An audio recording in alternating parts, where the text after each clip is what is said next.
Like I talked on before, it's all about children this week. And I want to share with you some common symptoms with children they experience. Our babies, demo, plus the ones who don't grow small, the kind of things where they suffer, and how you feel manage some of these things. The first one where I go son you before I begin rush enter inside there. You know my name now Dr. Adora, and this now your health corner for Good Morning Naija show. Yes, now diarrhea I want to talk about now. First of all, this diarrhea now one of the most common sicknesses where they worry small pikin them. And the things we feel cause them include infection, food intolerance, that now they go chop something where their body not fit take, or when they drink too much fruit juice. So until that diarrhea stop, it good make you keep your pikin for house, keep them hydrated, until say may they give them plenty water to drink. If your pikin they don't begin they chop solid food, make you they avoid anything we get milk matter inside, anything we get high fiber or something we get plenty oil. Then on top that one, make sure say you call your doctor, that doctor where they take care of children for those doctors where they take care of children if the pikin never begin show signs of betterment in 24 hours and if it is under 6 months old and you don't get any other symptoms or it gets other symptoms including fever will reach up to very high something above 38.4 and the rest.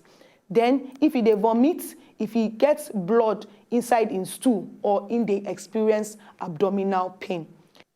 Another one we say, if you notice say your pikin gets low-grade fever, that na fever way not too high.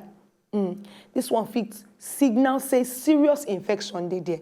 Say good make you call your doctor immediately, especially if the baby they under 3 months and it get everything that they call rectal temperature. That now when they don't put the thermometer for inside the anus, you can't discover say the thing they like 100.4 or higher, or baby where they between 3 to 6 months we get temperature of 101 or high pass like that. I beg make you look for ear pain, make you check whether the pikin get cough. If you notice say it just they cry, they very irritable, or it get rash, it they vomit, or it gets diarrhea. What if you do now to soothe your baby with fluids, as in give them water or anything where get water, plenty water for inside.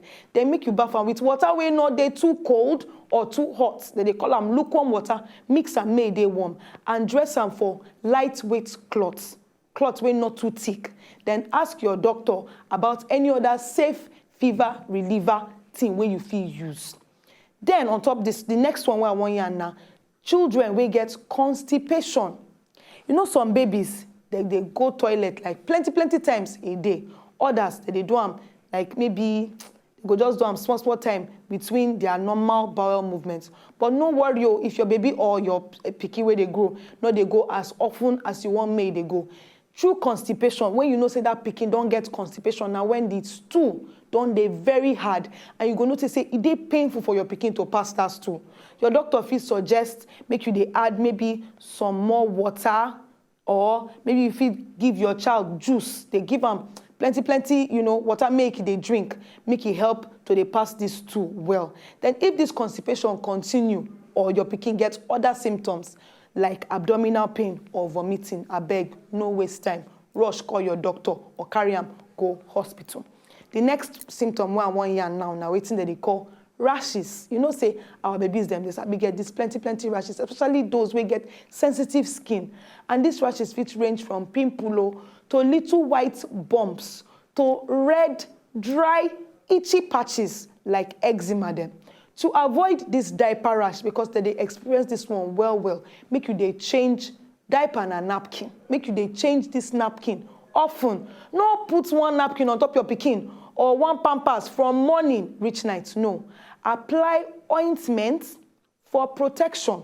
Yes, you get some kind of things where you feel rub, like pseudo cream or Vaseline for some people. Then if na eczema, where they there, I beg make you they avoid any medicated soap or anything where they harsh. I beg try they use soap wey no get anything inside at all. Baby soap dem dey. Then make sure say you dey moisturize your pikin skin, because most rashes no dey very serious. But you fit call your doctor if you notice say the rash dey painful or e dey serious. Or on top that one, you can't get fever. Now here I go back break. Tomorrow, I go continue with some other symptoms where you fit see for your baby, where you fit handle. I go teach you how you go take them. My name is Dr. Adora, and this is still your Good Morning Naija show. I go see you tomorrow.